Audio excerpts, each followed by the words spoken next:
네, 이제 내일 밤이나 모레 새벽이면 결과가 나옵니다. 막바지 대선전 분석하겠습니다. 정치학자 김형준 명지대 교수, 정치평론가인 이종훈 박사 초대했습니다. 예, 안녕하십니까? 안녕하세요. 안녕하십니까? 네. 대략 어떻게 느끼십니까? 선거를 여러 번 해보셨을 테니까, 치러보셨을 테니까요. 근데 이번 선거는 역대 선거와 크게 세 가지 면에서 차이가 있어요. 가장 큰 거는 대한민국을 그동안 지배해왔었던 가장 큰 것이 특정 지역의 특정 후보의 몰표 현상들이었었거든요. 이게 지금 깨지고 있는 것 같아요. 호남 지역도 보면은 안철수 후보하고 문재인 후보하고 양강구도로 만들어지고 있고요. 네. TK 쪽도 보면은 문재인 후보가 아주 굉장히 선전을 하면서 또 홍준표 후보랑 또 각주전을 벌이고 있기 때문에 이것은 과거에 보기에 굉장히 힘든 영원함 지역주의가 지금 흔들리고 있다. 두 번째는 보통 전통적인 진보와 보수가 마지막에 결집을 하고 결국은 이념 대결 구도가 강했었는데 이번 대통령 선거는 진보, 중도, 보수가 삼분화되면서 나온 선거기 때문에 거기에 더 나가서 아주 특이한 특색 중에 하나는 뭐냐면 선거 막판이 되면요 보통 군소 후보들이 지지율이 떨어졌었어요. 네. 근데 이번에는 이상하게 그 TV 토론 효과인 가능성이 굉장히 큰데 군소 후보가 선거 막판에 지지가 뚜렷하게 상승하는 모습을 보이고 있기 때문에 이런 것들이 실질적으로 선거 결과 예측을 굉장히 어렵게 할 뿐만 아니라 더 나아가서 이 투표율이라든지 보수가 어떻게 결집을 하느냐, 더 나아가서 조금 전에 막판에 그러면 결국은 지역주의 행태가 다시 나타나는 것은 아니냐라고 하는 이런 아주 다양한 변수가 여전히 남아있기 때문에 예측하기 굉장히 힘들고 그래서 이제 지금은 몇 퍼센트 득표를 하느냐라는 게 그 초미의 관심이었고 더 나아가선 과연 2등과 3등은 차이가 얼마나 될까 그리고 군수 후보들이 두 자릿수 득표를 할 수 있을까 아직 굉장히 관전 포인트가 많아진 선거여서 역대와는 참 다른 모습을 보이고 있습니다. 네, 이 박사님. 네. 거기에 좀 더해서요. 그러니까 좀 보충해서 좀 설명을 드린다면 저는 그런 모든 것들이 기본적으로 이번에 굉장히 높아진 국민의 주권 의식하고 좀 상관이 있다라고 생각합니다. 그러니까 과거에는 기본적으로 선거에 관심도가 좀 많이 떨어지는 그런 추세 속에 있었는데, 그러니까 탄핵 정국을 거치면서 국민들의 이제 선거에 대한 관심, 그리고 본인의 그 한 표의 가치에 대한 그 새로운 어떤 자각, 뭐 이런 것들이 지금 굉장히 지금 이제 한데 어우러져서 그러니까 과거하고 좀 다른 소신 투표 경향이 지금 굉장히 많이 나타나고 있다. 자, 그래서 사실은 표가 지금 의외로 좀 분산되고 있는 그런 그 양상을 좀 보이고 있는 게 아닌가 이렇게 생각을 하고요. 그러니까 과거의 그 대통령 선거를 보게 되면 뭐 후보들 간의 합종 연행도 있었지만 표심도 사실은 기본적으로 좀 이렇게 양자로 좀 이렇게 모아지는 수렴되는 그런 현상이 있었는데 이번 대선에서는 그런 현상도 지금 많이 지금 와해된 게 아닌가 이렇게 생각을 합니다. 예.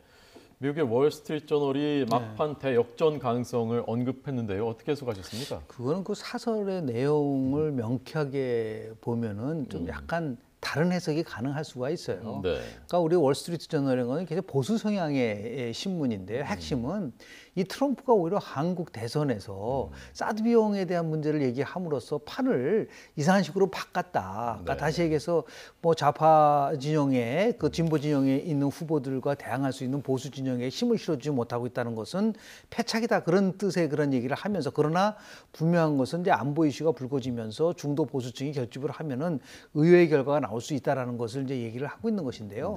누구로부터에게 유리하냐라는 얘기는 하지는 않았었어요. 다만 이제 선거라는 거는 항상 뭐 역전 가능성 부분도 있고 특히 이제 2016년도에 미국 대통령 선거에서 경험한 게 있지 않습니까? 모두가 다 힐러리가 승리한다고 했는데 막상 실질적으로는 도널드 트럼프가 예상을 깨고 선거에서 승리했었던 막판 역전했었던 그러한 추억도 있다 보니까 자연스럽게 보수 성향의 월스트리트 저널이 한국 대선에 관련돼서 의회 역전 가능성이 있다라는 말을 한 거고 결국 이제 뭐 타임즈 같은 경우 또 표지 모델을 문재인 후보로 나올 정도로 그 말은 뭐 물론 2012년에는 뭐 딕테이터의 딸이냐 아니면 독재자의 딸이냐 아니면 강한 사람의 딸이냐 이런 식으로 가지고 논란이 많았었지 않습니까? 그때는 또 박근혜 후보를 또 인물로 내세워서 그랬는데 이번에 또 문재인 후보를 내놨었으니까 타임즈는 혹시 문재인 후보가 당선된 거를 미리 예측한 게 아니냐 이런 그 나름대로의 우리가 그 해석이 이제 가능한데요. 제일 중요한 것은 뭐 월스트리트 저널보다도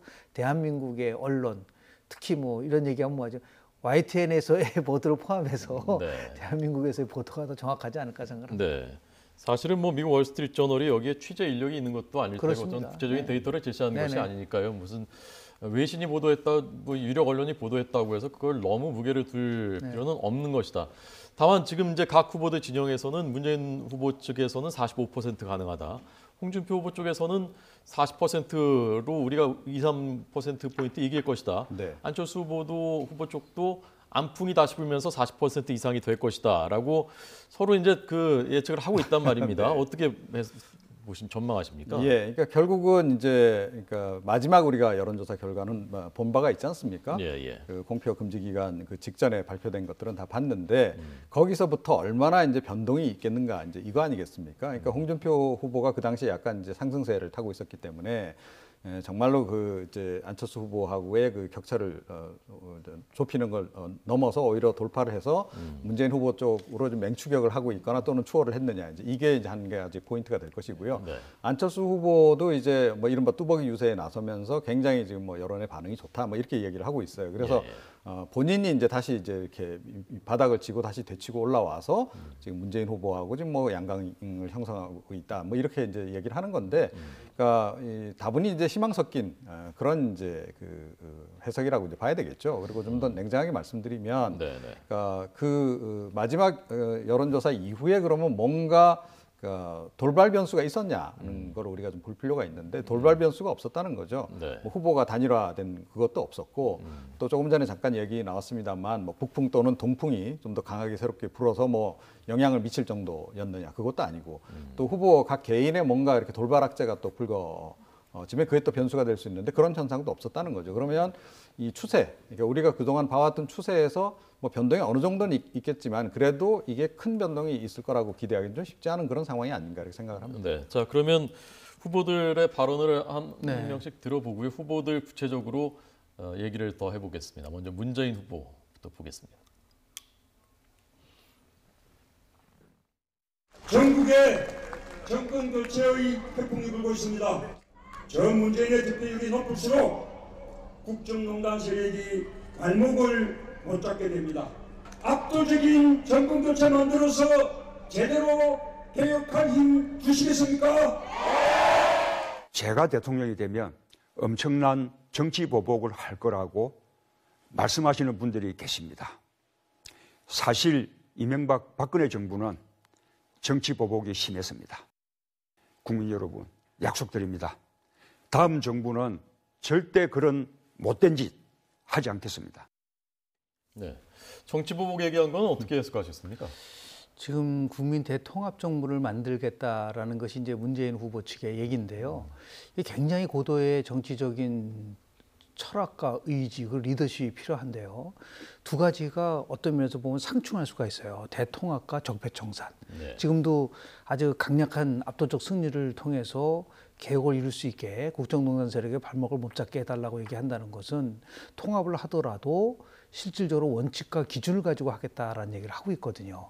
그럼 그 실질적으로 대통합이 이루어질 수 있느냐라는 부분들. 그러다 보니까 자꾸만 이제 상대 측에서는 결국 문제인식의 그런 적폐청산이라는 것은 정치 보복이다라고 하는 프레임을 지금 만들어서 결국 공격을 하고 있는 입장이기 때문에요. 다만 이제 걱정스러운 거는 압도적인 승리를 할지 물론 이제 봐야 되겠지만 경우에 따라서는 30% 대통령 득표하는 대통령이 나올 가능성도 저는 조심스럽게 전망을 좀 해봅니다. 그럴 경우에는 상당히 어려움이 봉착될 수밖에 없는데 이것을 어떻게 이제 극복을 할 것이냐. 그렇게 해서 소수 정권이면서 여소야되면서 국회 선진화법이 있는데 이것은 협치하고 통합위에는 방법이 없다. 그런 의미에서 봤을 때 지금 뭐 선거 때다 보니까 이제 적폐청산과 더 나아가서 아주 강력한 나름대로의 개혁을 얘기를 하고 있지만 막상 5월 10일이 되면 좀 국무총리 인선서부터 야당의 동의를 받지 않으면 불가능한 입장이 되지 않았었습니까? 그러면서 봤을 때 선거 끝나고 나면은 조금 지혜로운 더 나아가서 지금까지 지지했었던 계층으로부터 미움을 받을 용기가 필요할 때가 올지도 모른다. 문재인 만약에 후보가 대통령이 된다면요. 근데 그런 면에서 봤을 때 어떤 정부가 들어와도 힘든 그러한 정부로서의 역할을 할 수밖에 없는 구조적인 요인이 있다는 걸 먼저 말씀을 좀 드립니다. 네, 현실적인 득표의 목표는 어느 정도라고 보십니까? 그렇기 때문에 사실은 이제 이번에 가능하면 과반 이상 득표를 하고 싶은 거죠. 그런 이제 그 희망 사항이 지금 묻어난 거라고 이제 조금 전에 그 발언에서는 봐야 되는 거고요. 그런데 최근에 사실은 이제 이런 그 중도나 또 보수 지형에 있는 그 유권자들이 약간 동요할 만한 그런 그 약간 악재성 발언들이 나왔단 말입니다. 그러니까 이해찬 의원의 뭐 보수 괴멸 발언이라든가 또 문용식 그 단장의 또 엊그저께 나온 그 폐륜 집단 발언이라든가 이런 것들은 굉장히 보수 쪽에 있는 그 사람들을 좀 자극하는 이제 그런 표현들이라는 거죠. 예. 그래서 이제 그런 표현이 있었기 때문에 제가 보기에는 문재인 후보가 저런 이제 얘기들을 좀 하고 있는 거다. 중도와 그 보수를 향해서 보복이 없을 테니 안심하고 저를 좀 압도적으로 밀어주세요. 그 얘기를 지금 이제 하고 있는 거고요. 예. 일단 40%는 기본적으로 넘을 거다라고 보고 있을 겁니다. 다만 이제 거기서 플러스 알파 어느 정도까지냐인데 가능하면 50%를 넘어주면 역시 이제 그 정권의 정당성이 이제 좀 더 확보된다라고 하는 이제 그런 그 효과가 있기 때문에 50% 이상을 향해서 지금 이제 맹질주하고 있는 그런 그 상황으로 좀 봐야 될 것 같습니다. 네. 막판에 각 후보들이 제일 조심해야 되는 것들 중에 하나가 이제 그 설화인데요. 그 문혁식 전 단장의 발언은 어느 정도 영향을 미칠 것이라고 보십니까? 일단은 지금 가장 흥미로운 거는 지난 대통령 선거에서 2012년 대통령 선거에서 문재인 후보가 부산에서 얻은 득표가 거의 한 40%에 육박합니다. 예, 예. 한 39.3%를 얻었기 때문에요. 예. 그런데 이번에는 각종 여론조사 공표 금지 바로 직전의 조사를 보면은 부산 지역에서 1위를 차지하고 있었던 후보가 실은 문재인 후보였었어요. 예, 예. 그리고 이제 홍준표 후보는 경남도지사 출신이니까 그쪽에 연고가 있고 또 안철수 후보도 당연히 고향이 부산이니까 이 세 후보가 나름대로 부산, 울산, 경남 쪽에서의 지역적 연고를 나타낼 수가 있는데 저는 이 부분은 아주 굉장히 좀 곤혹스러운 발언이라고 저는 보고요. 쉽게 얘기해가지고 PK 지역의 보수 집단 특히 하위 보수층에게 특정 후보, 특히 보수 후보에게 표를 몰아줄 수 있는 명분을 준 거예요. 그러니까 항상 중요한 것은 선거에서는 내가 왜 저 후보를 찍어야 되느냐라는 명쾌한 메시지와 명분이 필요한데 그런 것들을 오히려 줬다는 면에서 보면 굉장히 그 문재인 후보 측에서는 저는 악재였다고 좀 보고요. 만약에 진짜 이 부산에서도 문재인 후보가 홍준표 후보에게 역전을 당한다고 한다면 저는 40% 이상 득표를 하기가 어려울 수도 있는 그러한 그 부분이기 때문에 상당히 정말 이 지역에서 어떠한 결과가 나올지 이 발언 때문인지는 모르겠으나 여하튼 굉장히 좀 요동치고 있는 부동층들이 지금 TK나 PK나 보수층에서 많은 거거든요. 이런 면에서 봤을 때 이 발언은 결코 바람직하지 못했다라는 말씀을 드리고 싶습니다. 네. 자, 다음에 홍준표 후보의 발언 먼저 들어보도록 하겠습니다. 홍준표 후보입니다.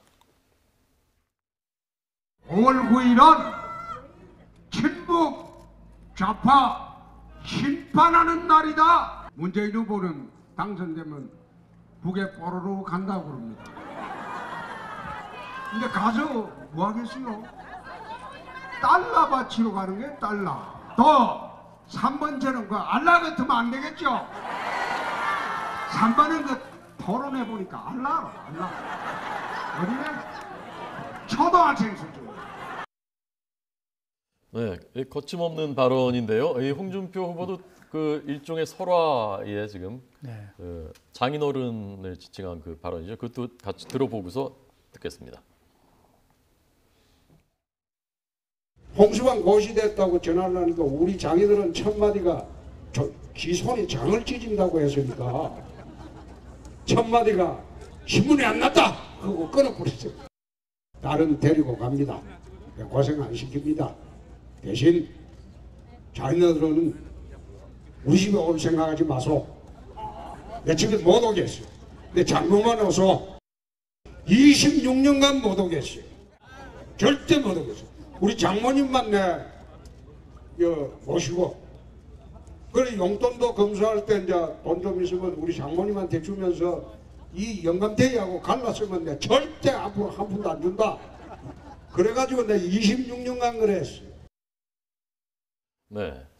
자, 어떤 영향을 미칠 것인지 하고요. 홍준표 후보 쪽의 그 현실적인 그 목표 그리고 지금 분위기는 어떻다고 보십니까? 글쎄요, 이제 홍준표 후보 같은 경우에는 본인이 뭐 선수 겸 코치에 홍보대사까지 지금 다 하고 있는 그런 그 상황 아닙니까? 그런데 지금 말은 이렇게 문재인 후보하고 거의 지금 골든크로스 일보 직전이다라고 지금 이야기는 하는데 조금 전에 이제 발언을 보셔서 아시겠지만 이게 그러니까 선거에서 이기기 위한 그 전략은 좀 아니지 않나. 그러니까 그 그러니까 발언의 수위라든가 또 이제 특히 이제 좌파에 대한 그런 이제 과도한 그런 맹공성 발언이라든가 이런 걸 볼 때 그렇다는 거죠. 그러니까 중도나 또는 진보 지형까지도 어느 정도 표를 좀 확보를 하겠다라고 하는 이른바 확장성을 염두에 둔다면 초반에 저런 전략을 썼더라도 아마 후반 이후에는 좀 전략을 좀 바꾸지 않았겠습니까? 문재인 후보가 조금 전에 우리 봤듯이 중도나 보수층을 조금 이렇게 위로하는 그래서 좀 불안감을 덜어주는 쪽으로 선거 전략을 펼치는 것과 마찬가지로 홍준표 후보도 그래야 되는데 사실은 그렇지 않다는 거죠. 그리고 오히려 이번에 어떤 조치를 취했습니까? 바른정당에서 온 의원들 12명을 받으면서 동시에 친박계 3인에 대한 그 징계를 다 해제시켜버렸단 말입니다. 네네. 그래서 이제 도로 친박당이 됐다라고 하는 비난 여론을 감수하면서까지 그런 조치를 이제 취했을 때는 역시 지금 어찌됐건 보수 결집에만 그냥 처음부터 끝까지 그냥 총력을 다하고 있는 상황이 아닌가. 네. 그러니까 이거는 제가 보기에는 뭐 최후 목표 35%, 그러니까 박근혜 전 대통령을 지지했던 콘크리트 지지층 35%까지 확보하는 게 목표지. 네. 그 이상 넘어서 50% 이상을 넘기거나 또는 40% 이상을 넘겨서 이기겠다는 전략은 좀 아니지 않나. 네. 이런 생각을 좀 하게 됩니다. 김 교수님 어떻게 보십니까? 일단 본인이 영감탱이란 말을 했을 때 60대 이상의 나이 드신 분들한테 절대적 지지를 받아야 되는 상황이거든요. 다른 어떠한 계층보다도. 예. 이것이 이제 물론 이제 영감탱이란 발언이 이제 저는 경상도가 아니라 잘 모르겠는데 그냥 뭐 친근한 표현이다라는 얘기를 하고 있지만 실은 2004년도에 정동영 의원이 노인 평화 발언 때문에 굉장히 곤혹을 치렀었잖아요. 네. 당시만 해도. 네. 그런 거와 비슷한 식으로 이게 어떻게 이제 파장을 일으킬지는 모르겠는데 아마 서민 대통령이라는 모습을 좀 보여주려고 하다가 과도하게 저는 설화에 휩쓸리지 않았나라는 생각이 좀 들게 되고요.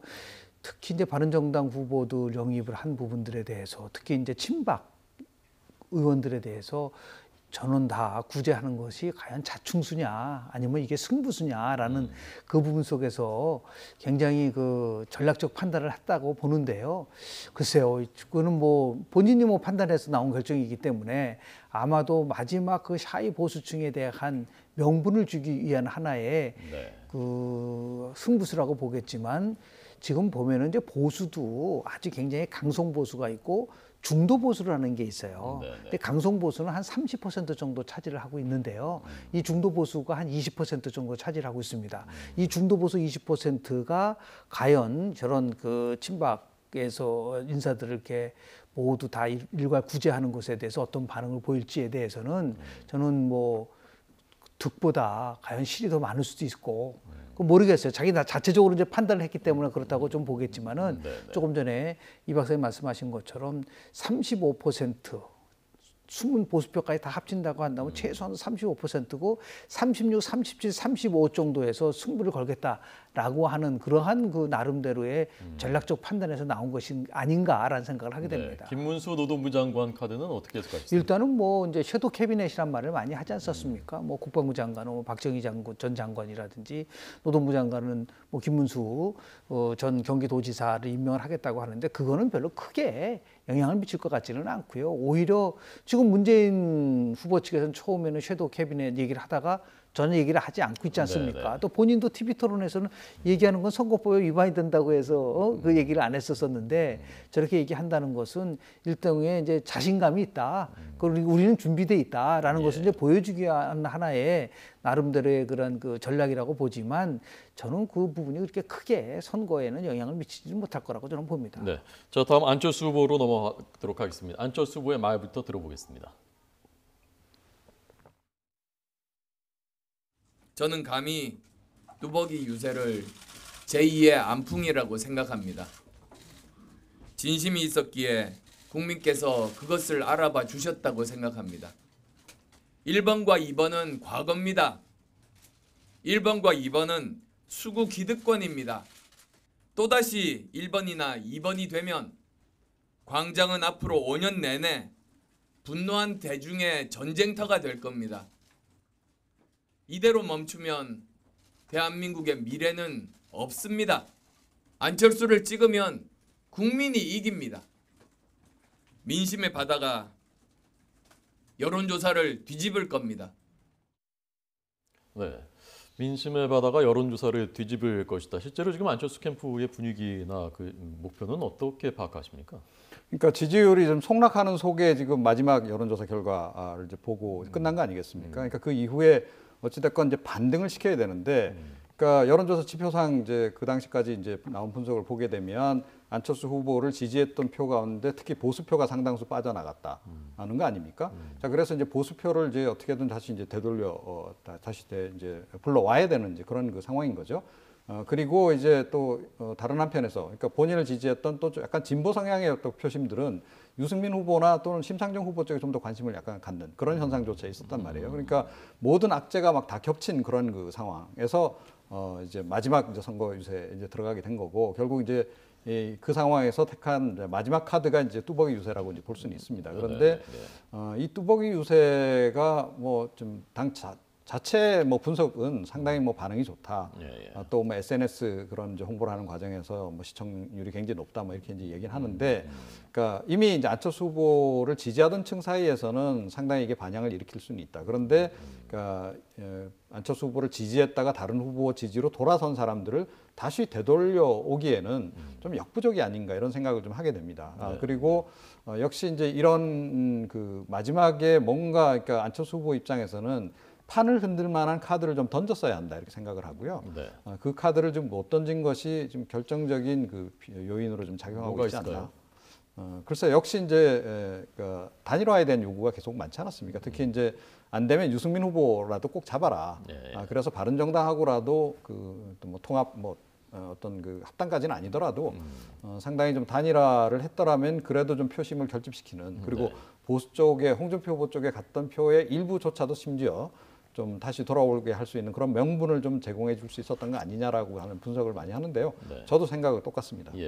저렇게 뚜벅이 유세 저렇게 하는 게, 근데 저기 모이는 사람들이 원래부터 지지자들이 많이 모이기 때문에 별 영향이 없는 겁니까? 아니면 실제로 저렇게 밑바닥을 훑다 보면 그게 민심이 파급이 되고 효과가 있을 수도 있는 겁니까?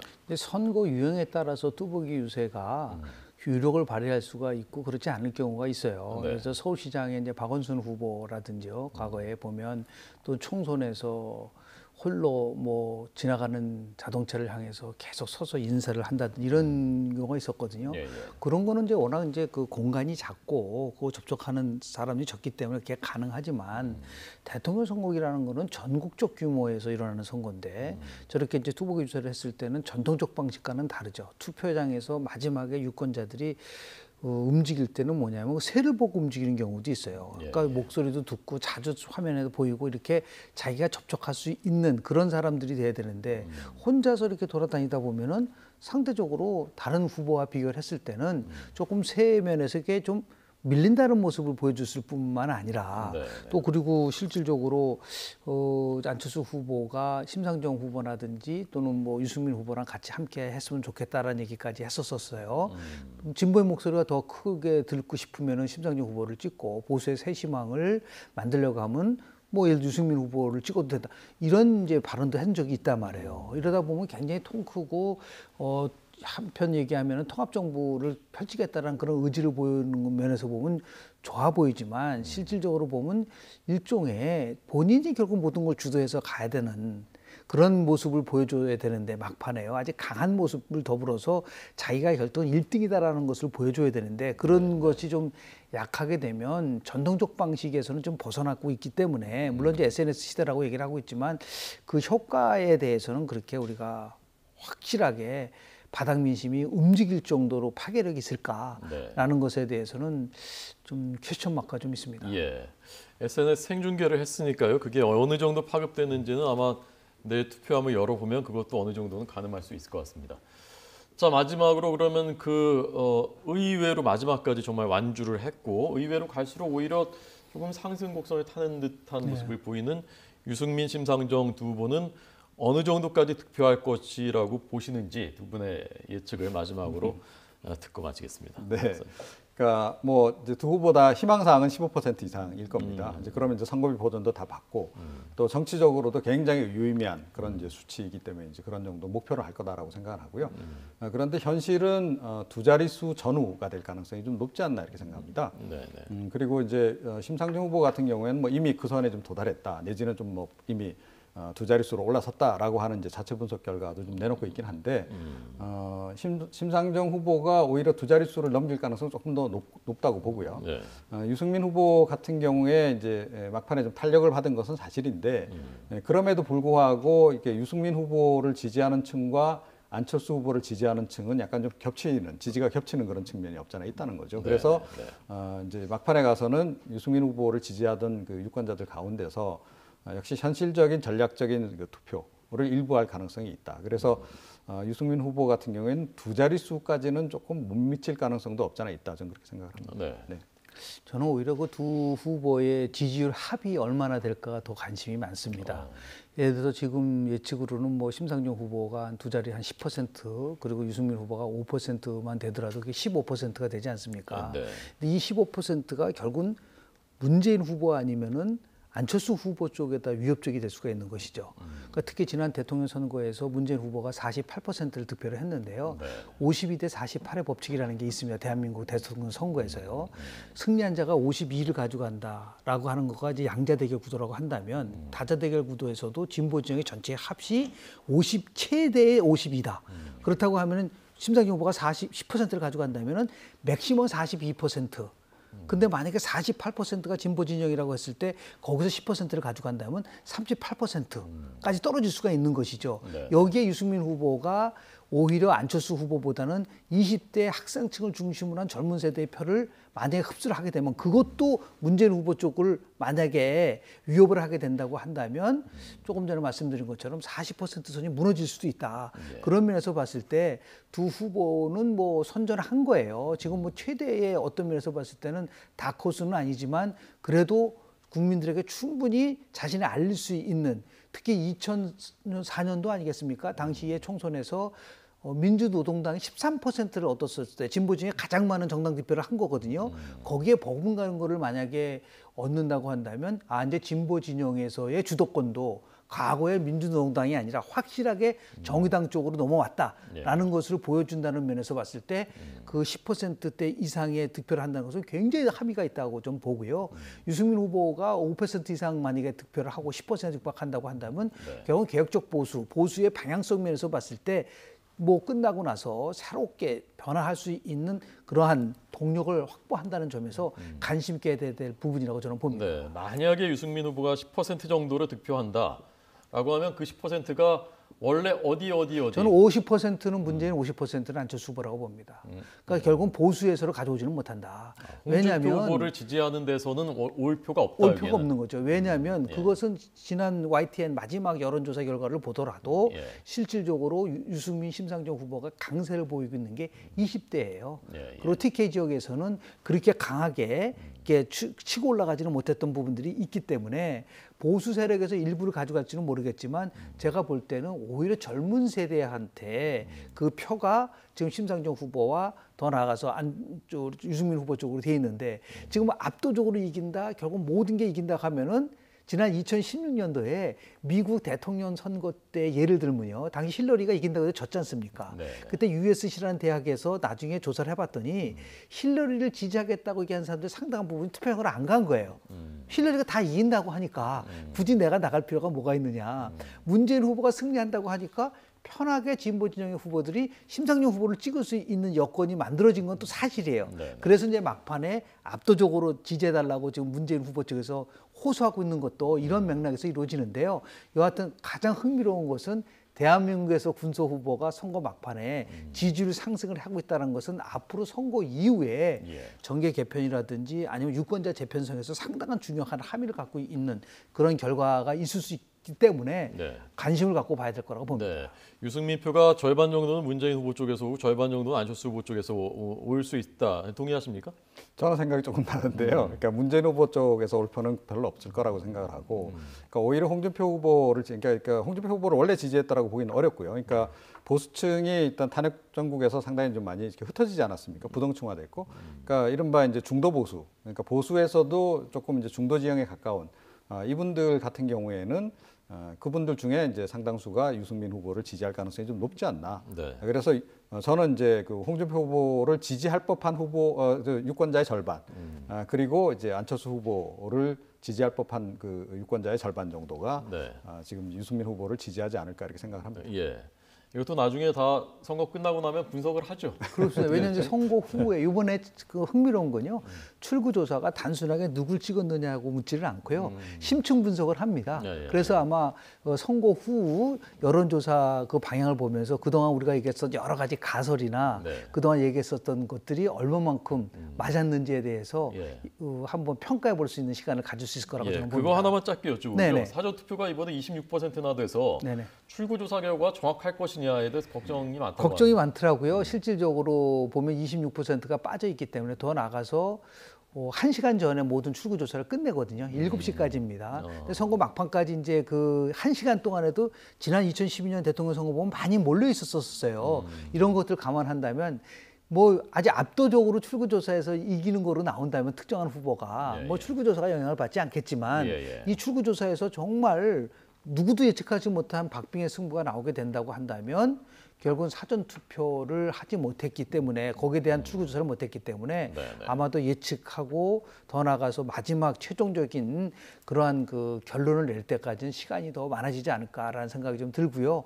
지난 2016년도 총선에서요. 실질적으로 보면은 5개의 선거구 중에서 출구조사랑 뒤집어진 적이 있는데요. 사전투표 때문에 뒤집어진 적도 있거든요. 이런 것들이 이제 아마 이번 대통령 선거에서도 혹시 나타나지 않을까라는 걸 한번 좀 관심 있게 보고 있습니다. 네. 자, 이제 내일이 그 선거 날이기 때문에 저희가 최대한 좀 조심스럽게 좀 키를 낮춰서 말씀드렸습니다만은 그래도 최대한 정확하게 아는 범위 내에서 말씀드리려고 노력을 했습니다. 김용준 교수님, 이종훈 박사님 잘 들었습니다. 고맙습니다. 맞습니다.